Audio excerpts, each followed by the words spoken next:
اعوذ باللہ من الشیطان الرجیم بسم اللہ الرحمن الرحیم اللہم صلی علی محمد وعلی آل محمد کما صلیت علی ابراہیم وعلی آل ابراہیم انک حمید مجید اللہم بارک علی محمد وعلی آل محمد کما بارکت علی ابراہیم وعلی آل ابراہیم انک حمید مجید رب اشرح لی صدری ویسر لی امری واحلل عقدۃ من لسانی یفقہوا قولی ربنا زدنا علما یا مقلب القلوب ثبت قلبی علی دینک آمین۔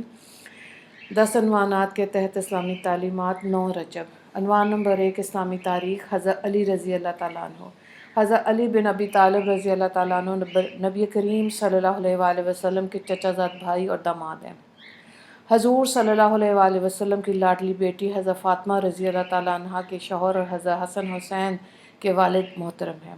حضرت خدیجہ رضی اللہ تعالیٰ عنہ کے بعد ایمان لانے والے حضرت علی رضی اللہ تعالیٰ عنہ پہلے شخص ہیں۔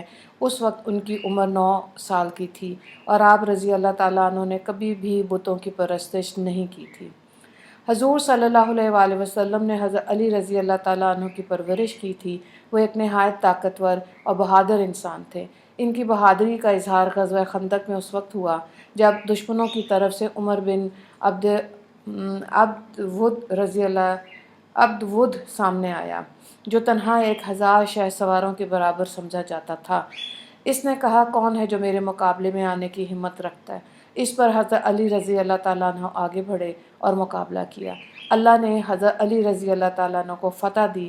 اسی طرح رسول اللہ صلی اللہ علیہ وآلہ وسلم صحابہ کے ساتھ خیبر پہنچ گئے اور تمام قلعے ایک ایک کر کے فتح ہو گئے، لیکن القموس کا قلعہ جو سب سے بڑا تھا مسلمانوں سے فتح نہیں ہو رہا تھا۔ رسول اللہ صلی اللہ علیہ وآلہ وسلم نے فرمایا، کل جھنڈا اس شخص کے ہاتھ میں ہوگا جس کو اللہ اور اس کا رسول پسند فرماتا ہے، اور اسی کے ہاتھ پر قلعہ فتح ہوگا۔ اگلے دن نبی کریم صلی اللہ علیہ وآلہ وسلم نے حضرت علی رضی اللہ تعالیٰ عنہ کو جھنڈا دیا۔ خیبر کے قلعے کا دروازہ اتنا بھاری تھا کہ 40 آدمی بھی اس کو اٹھا نہیں سکتے تھے، مگر حضرت علی رضی اللہ تعالیٰ عنہ نے تنہا اس دروازے کو اکھاڑ لیا اور اللہ نے انہی کے ہاتھوں اس قلعے پر فتح عطا فرمائی۔ عنوان نمبر 2، اللہ کی قدرت۔ سورج گہن اور چاند گہن۔ اللہ تعالیٰ نے سورج اور چاند کو دنیا میں روشنی پھیلانے پر معمور کر رکھا ہے، جو اپنے وقت پر نکلتے اور ڈوبتے ہیں۔ اللہ تعالیٰ نے سورج کی روشنی کو گرم اور چاند کی روشنی کو ٹھنڈا بنایا۔ وہ کبھی کبھی سورج اور چاند میں اپنی نشانیاں دکھاتا ہے اور چمکتے ہوئے سورج کی روشنی کو بالکل مدھم کر دیتا ہے، جس کی وجہ سے یہ دنیا کچھ دیر کے لیے اندھیرے میں ڈوب جاتی ہے، جسے ہم سورج گہن کہتے ہیں۔ اسی طرح کبھی کبھی چمکتے ہوئے چاند کی روشنی کو بھی چھین لیتا ہے، جسے ہم چاند گرہن کہتے ہیں۔ یہ اللہ تعالیٰ کی قدرت کی نشانی ہے۔ عنوان نمبر 3، ایک فرض کے بارے میں 5 نمازیں ادا کرنے پر بشارت۔ رسول اللہ صلی اللہ علیہ وآلہ وسلم نے فرمایا کہ اللہ تعالیٰ فرماتا ہے، میں نے آپ کی امت پر 5 نمازیں فرض کیں اور اس بات کا عہد کر لیا کہ جو شخص ان 5 نمازوں کو وقت پر پابندی سے ادا کرے گا تو میں اس کو جنت میں داخل کر دوں گا، اور جو اسے پابندی سے ادا نہیں کرے گا تو اس کے لیے میرے پاس کوئی عہد نہیں۔ عنوان نمبر 4، ایک سنت کے بارے میں دروازے پر سلام کرنا۔ رسول اللہ صلی اللہ علیہ وآلہ وسلم جب کسی کے گھر کے دروازے پر آتے تو بالکل سامنے کھڑے نہ ہوتے، بلکہ دائیں طرف یا بائیں طرف تشریف فرما ہوتے اور السلام علیکم فرماتے۔ ابو داؤد کی روایت ہے۔ حضرت عبداللہ بن بصر رضی اللہ تعالیٰ عنہ اس کے راوی ہیں۔ عنوان نمبر 5، ایک اہم عمل کی فضیلت، اپنے مسلمان بھائی سے مسکرا کر ملنا۔ رسول اللہ صلی اللہ علیہ وآلہ وسلم نے فرمایا، اپنے بھائی سے مسکرا کر ملنے اور اچھی باتوں کا علم دینے اور برے کام سے روکنے کا ثواب صدقے کے برابر ہے۔ ترمذی کی روایت ہے۔ حضرت ابو ذر غفاری رضی اللہ تعالیٰ عنہ اس کے راوی ہیں۔ عنوان نمبر 6، گناہ کے بارے میں برائی کو نہ روکنے پر عذاب۔ رسول اللہ صلی اللہ علیہ وآلہ وسلم نے فرمایا کہ جب لوگوں کا یہ حال ہو جائے کہ وہ شریعت کے خلاف کام کرتے ہوئے دیکھیں اور اس کی اصلاح کے لیے کچھ نہ کریں تو خطرہ ہے کہ اللہ کی طرف سے ان سب ہی پر عذاب آ جائے۔ ابن ماجہ کی روایت ہے۔ حضرت جریر رضی اللہ تعالیٰ عنہ اس کے راوی ہیں۔ عنوان نمبر 7، دنیا کے بارے میں دنیا کی مثال۔ رسول اللہ صلی اللہ علیہ وآلہ وسلم نے فرمایا، دنیا کی مثال پانی میں چلنے والے آدمی کی طرح ہے۔ کیا جو جوانی میں چلتا ہے اس سے یہ ہو سکتا ہے کہ اس کے قدم نہ بہکے؟ حضرت حسن رضی اللہ تعالیٰ عنہ کی روایت ہے۔